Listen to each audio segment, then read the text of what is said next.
Hello, welcome back. I'm Allison Kinnear. Today we are talking about imposter syndrome. We are going to continue this conversation from last week. If you have not seen last week's video, make sure you take a look because we are talking about the 7 good reasons to feel like an imposter. This is the work outlined in Valerie Young's amazing book, The Secret Thoughts of Successful Women.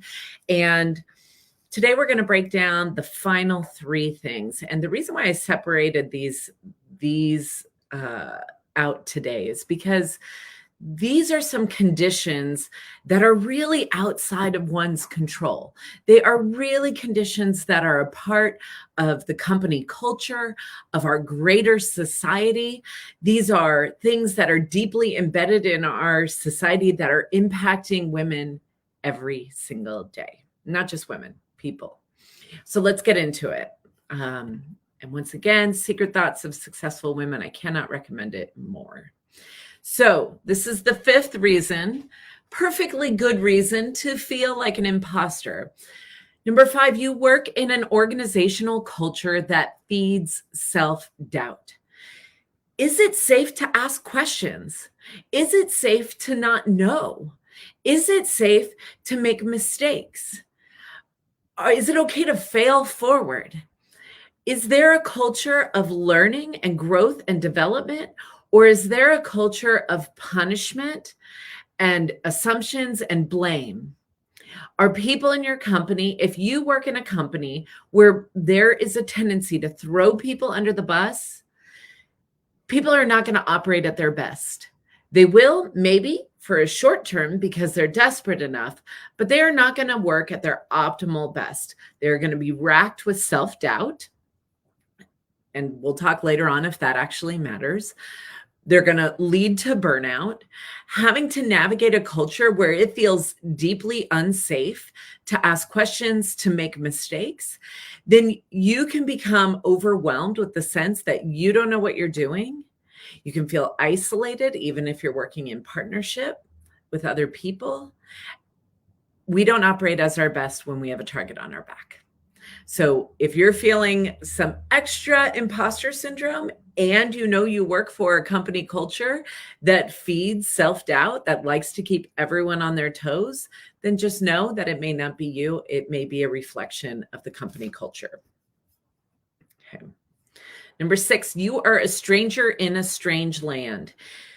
There was a great statistic. 86% of foreign-born medical professionals who were working in Canada, almost 86%, reported feelings of like being an imposter, feeling like a fraud.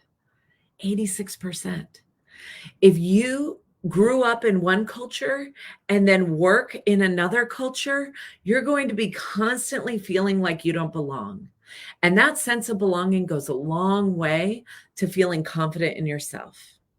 Okay, feeling like you can trust yourself, that you know what you're doing because you have a lay of the land. You have a read on that. I know I experienced a ton of imposter syndrome when I first started working at Google because I was the first person to go to college in my family. And suddenly I'm working with people whose grandparents were doctors and, they came from these prestigious colleges and universities. And I was wondering, how did this bowling alley kid make it to Google? And there are these unwritten rules. There are these unwritten things that you don't exactly know about. You're not exactly aware of. I remember when I earned a scholarship to go to college, just a small scholarship. I didn't know it was expected of me to make a speech. No one in my family knew I was supposed to make a speech. So I just stood there. I said, thank you. And I left. I had no idea that there was an expectation that I was supposed to come prepared with something. We did not know what we did not know because we were strangers in a strange land.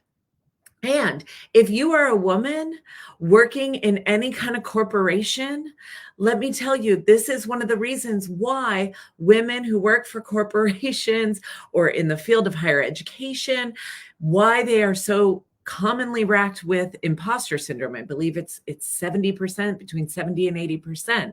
The reason why is because these institutions were made by men for men. And not just men, white men. They were made by white men for white men. So there is a constant trying to navigate this world that doesn't see women, that doesn't think about them until an afterthought. And there's these levels of these ways of moving up in leadership that are, there's many books written for women in leadership to help them navigate all that is unseen. And I would argue that it is even worse for women of color because, or any person of color, because they are not only trying to do what they're trying to do in their work, but they're also trying to have to navigate this white world that they work in. All right. And that leads me to number 7. You represent your entire social group. This is why representation matters. If you don't know what is possible, if you are the only woman in the room, if you are the only person of color in the room, if you are the only working class, poor, socioeconomic roots person in the room, you're going to wonder, how did you get there? If you belong there, you are going to be noticed more. And so the spotlight of attention will be stronger. People will notice your successes. They will also notice your failures. They will notice your mistakes, while everybody else can make mistakes and nobody really pays attention.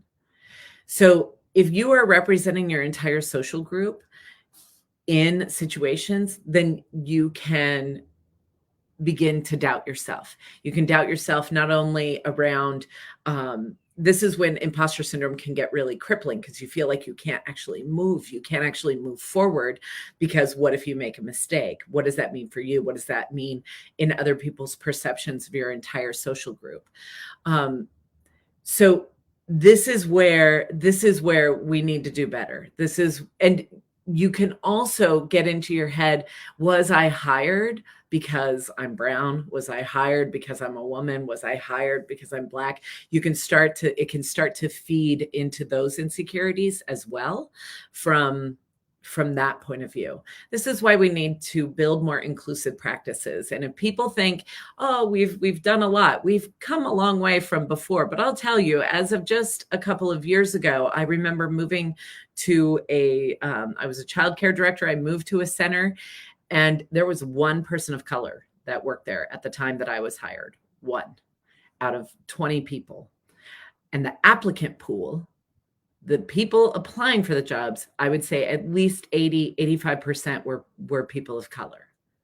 So tell me, how does 99% of a staff, are they white when the applicant pool is, 80% not white? These are the blind spots that happen. So as a leader in your company, whether that means you're in an actual position of power, of leadership, of company cultural influence, or if you are just a leader in your group, you're somebody who steps into leadership roles, this is where we need to listen to the people who do not look like us. If you're a man, please listen to the women. If you are white, please listen to the people of color and believe them, because there are serious consequences when our society is blind to this. Okay, those are 7 good reasons to feel like an imposter. Today, what I want you to walk away with, as with the other things, these are conditions that, it doesn't mean you're always going to be racked with imposter syndrome, but it does mean that these are conditions that can feed it. These are conditions that can create a situation where you might be in self-doubt. And so we have to become aware. Is it messages from childhood? Am I working in isolation? Is this a creative field? Am I learning something? What's my work culture like? Am I coming at this from feeling like a stranger in a strange land? Am I representing my entire social group? If so, this is good awareness to have. It's like when you can have that awareness, then when you can see it coming in, you go, wait, hold on a sec. Is this me? Oftentimes people who suffer from imposter syndrome, they're always thinking, it must be me. It must be something I'm doing. There must be something wrong with me.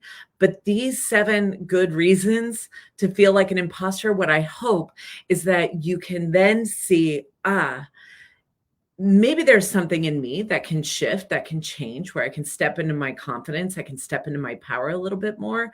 But maybe these are also conditions that create an environment in which those nerves are going to be touched and activated more. Next week, we are going to talk about, does any of this matter? Who cares if people have imposter syndrome? Who cares if they're suffering with self-doubt and confidence? Does it actually matter? And the answer is yes, absolutely. So next week, we will talk about why it matters. I wish you a wonderful week, and I will see you next week. Bye.